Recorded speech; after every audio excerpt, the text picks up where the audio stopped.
What's up, everybody? This is ePhoenixN, and this is just a little video about what games are coming up that excite me, interest me. You know, what might be something I'm interested in versus not.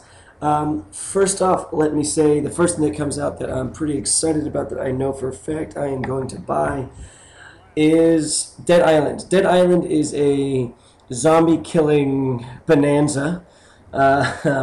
Basically, you're on this big resort island. Shit goes bad, and you have to like fight your way off, fight your way out, and stuff like that. So it's rather exciting and crazy.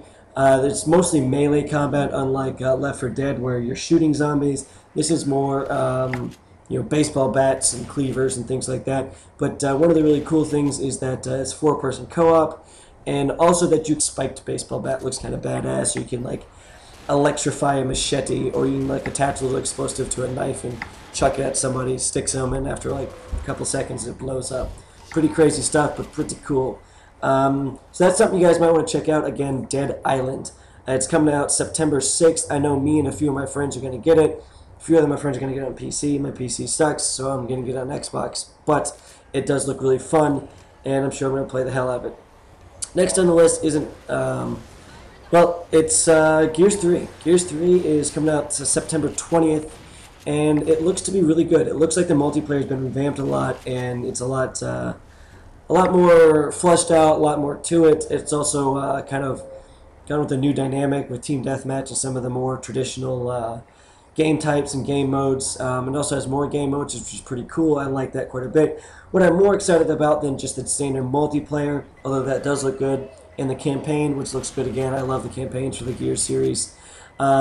Is the Horde mode, where you can put up like barriers and stuff, which you couldn't do before, and there's like boss battles within the Horde mode, and a bunch of crazy shit like that. It looks really fun, and I know a lot of my friends are going to get it. I'm going to have a ton of fun playing it with friends, and so it could have a really good, really long shelf life, just because there's a lot there to play with, a lot there to sample. So anyway, Gears 3 could be awesome. I'm expecting it to be really good.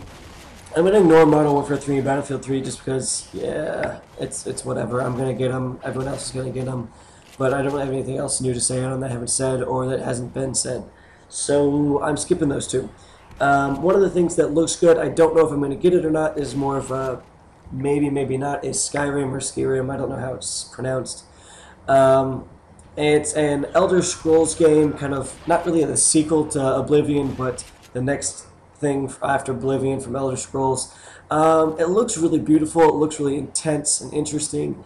I'm probably going to check it out more upon release date and see difficulty almost, because they had it where they were difficulty based on your level. So if you played like a week, if you were weak, all your enemies were just strong enough to basically kill you and be dangerous, or if you're strong, all your enemies were just strong enough to kill you and be dangerous. And that was really annoying, because it was like, I don't want to have to constantly struggle just to survive against any enemy I see. And yeah, I didn't really like that. Now, I'm sure hardcore gamers are just like, oh, you're a wimp, and learn to play the game better. Sure, you're probably right, but I'm not that hardcore of a gamer, especially not Elder Scrolls. So if you want me to play the game, I need to kind of cut that out and just have a normal enemy progression like you'd normally expect in a game. Anyway, but it does look really good. It does look interesting. So it's definitely a possible buy. For me, it's not assured, but it's a maybe. Next is, and I'm not sure if this isn't even, I don't know the release dates for these exactly, so you can just look them up yourselves. But Batman Arkham City. Batman Arkham Asylum came out a couple of years ago, and this is the sequel to that. Batman Arkham Asylum was really, really good. If you haven't played it before, I would suggest picking it up. It's a pretty cheap game, and just because it's been out for a while now, and I think you'll really enjoy it. It's good, but Arkham City is kind of the next step on that. You have some Batman gadgets and stuff like that that are really pretty cool. You also have, it's kind of almost a jiu-jitsu type, takedown system, and where it's semi like MMA type fighting almost. It's pretty badass though. I mean, of course you're Batman, so it's MMA times 5 as far as that goes. But it's pretty badass, and just with the gadgets, and you can see like a lot of the characters from the Batman lore, things like Joker and Two-Face and Penguin, Hugo Strange. There are others as well, just scattered throughout there. Some of them that I had never heard of, some that I'm sure some of you guys have never heard of. But they do a good job of giving you where you can find things that will elaborate on the lore of that specific character in the game. Also, Mr. Freeze is in there. It's just kind of cool. It's kind of like playing through your own Batman lore. Just it's kind of exciting. What I really liked about it was finding the different things. At least in the first game, I'm assuming it's in the second game as well. Just the different things that show. Hey, this guy did this and this guy did that in the Batman lore, and this is kind of the background, a lot of it that you don't see unless you're probably an avid comic guy. But anyway, that's Arkham City. I think, again, that's going to be a pretty cool game. I don't know if that's going to be a game that I get right away. It's probably going to be more of a game like, a few months after it comes out, like, oh, I'm done playing Gears and Battlefield and Modern Warfare and, all the other games, and then I'm going to get it. But it's definitely something to keep your eye on.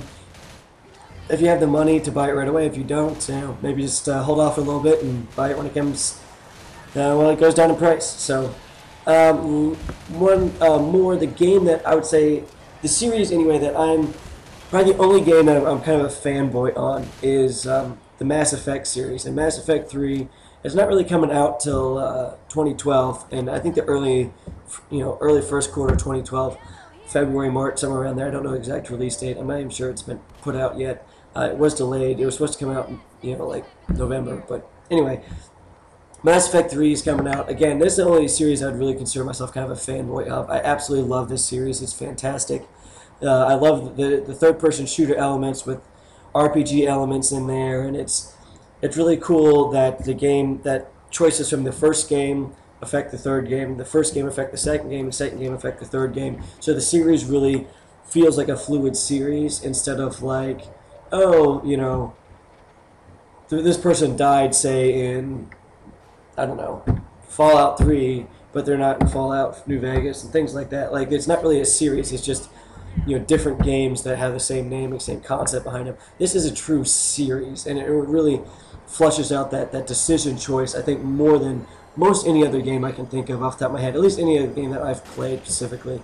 And it does a really good job of that, where, say, if you let the Arachnid Queen win in the first one, it's going to show up in the third one, and you say, well, maybe she'll become an ally, or maybe she'll become an enemy, and you should have killed her, or you shouldn't have killed her, and things of that nature. And so that's really kind of exciting and interesting and different.